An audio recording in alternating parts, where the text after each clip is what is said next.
जय श्रीराम.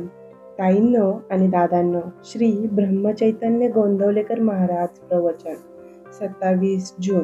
शाश्वताचे सुख कसे लाभेल बघूया. ह्याबद्दल श्री ब्रह्मचैतन्य गोंदवलेकर महाराज काय म्हणतात ते. असे पहा, एखादा प्रवचन करणारा घ्या किंवा मोठा वैविक कर्म करणारा घ्या, त्याला त्यापासून समाधान मिळते असे नाही. तो असमाधानातच असतो. कळू लागल्यापासून आपण सदाचाराने वागत असून आणि देवधर्म करीत असूनही आपल्याला समाधान लाभत नाही. याचे कारण काय? तर आपले ध्येय निश्चित झालेले नसते. आपण नीतीने वागतो ते लोकांच्या भीतीने. कारण आपण वाईट जगतो तर लोक आपल्याला नावे ठेवतील. लौकिकासाठी केलेले कर्म कधीही समाधान देऊ शकत नाही. पापकर्म करणाऱ्यालाही समाधान लाभत नाही, कारण त्याला सुद्धा आपण करतो हे वाईट आहे असे वाटतच असते. एकदा एक गृहस्थ माझ्याकडे आला आणि म्हणाला, देवापाशी काही न्याय नाही, तो अगदी अन्यायी आहे. मी त्याला विचारले, असे झाले तरी काय?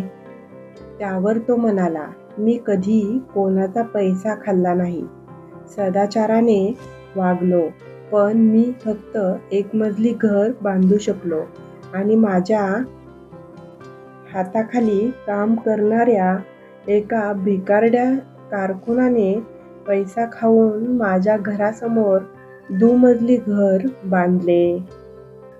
मी त्याला विचारले, मग तुम्ही का नाही पैसा खाल्ला? त्यावर तो म्हणाला, मला तसे आवडत नाही, लोक नावे ठेवतील. तेव्हा जे कर्म लौकिकासाठी केले त्याने कधीही समाधान मिळू शकणार नाही. प्रपंचात सुख लाभावे म्हणून आपण देवाचे करतो आणि लौकिकासाठी नीतिधर्माने वागतो.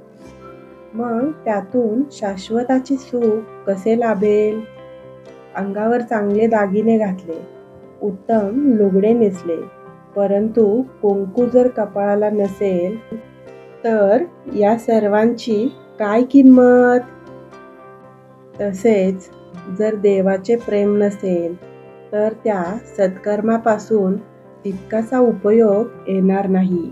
या उलट देवाच्या ठिकाणी अत्यंत प्रेम असून सुद्धा जर नीतिधर्माचे आचरण नसेल तर ती परमार्थाची इमारत टिकू शकणार नाही. खरोखर परमार्थ अत्यंत सोपा आहे. विद्वान लोक तो उगीचच अवघड करून सांगतात. चांगले काय आणि वाईट काय हे कळायला लागल्यापासून जो त्याप्रमाणे वागेल त्याला खात्रीने परमार्थ साधेल. परमार्थ 3 पैकी कोणत्याही एका गोष्टीने साधू शकेल. एक देहाने साधूची संगत, दुसरी संतांच्या वाड्याची संगत आणि त्याचप्रमाणे पुढे आचरण आणि तिसरी भगवंताचे नामस्मरण. नाम घेतल्याने त्यांची संगत आपल्याला अखंड लाभू शकेल. संतांनी सांगितले ते संशय न घेता विश्वासाने करणे ही पहिली पायरी आणि ते पुढे निश्चयाने, श्रद्धेने आणि प्रेमाने चालू ठेवणे ही शेवटची पायरी. हाच शाश्वत समाधानाचा मार्ग आहे.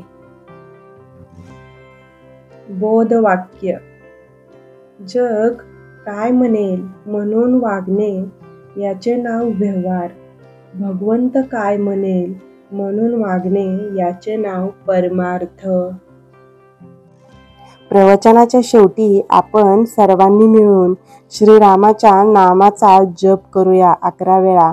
श्रीराम जय जय राम, श्रीराम जय जय राम, श्रीराम जय जय राम, श्रीराम जय जय राम, श्रीराम जय जय राम, श्रीराम जय जय राम, श्रीराम जय जय राम, श्रीराम जय जय राम, श्रीराम जय जय राम, श्रीराम जय जय राम, श्रीराम जय जय राम. श्रीरामाच्या चरणी नमन करून मी आजच्या प्रवचनाचा शेवट करते. धन्यवाद.